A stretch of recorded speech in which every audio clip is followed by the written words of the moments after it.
অনেকটা মিশরের পিরামিডের মতো। রয়েছে আরও বেশ কিছু স্থাপনার ক্ষয়ে যাওয়া অংশ, যা শত শত বছরের ইতিহাসের সাক্ষী। মূলত এটি একটি রাজবংশীয় কবরস্থান, যা স্বীকৃতি পেয়েছে বিশ্ব ঐতিহ্যের।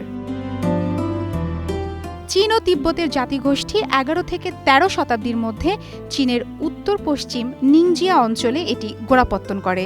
মূলত জিয়া সাম্রাজ্যের রাজা ও রাজবংশের মানুষদের সমাধি রয়েছে এখানে। প্রথাগত চীনা ইতিহাসে প্রথম রাজবংশ ছিল জিয়া রাজবংশ।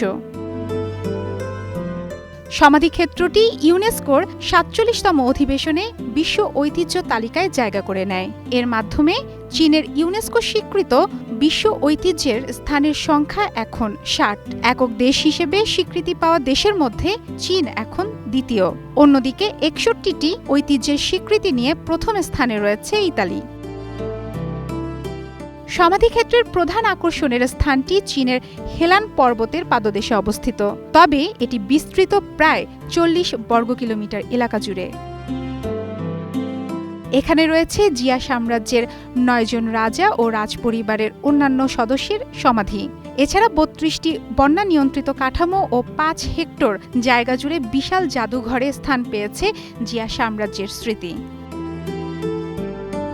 সমাধিক্ষেত্রের নানা স্থাপনায় তাং ও শং রাজবংশের স্থাপত্য শৈলীও খুঁজে পেয়েছেন প্রত্নতত্ত্ববিদরা। মারফুয়াতুন নুর রুচি, স্টার নিউজ।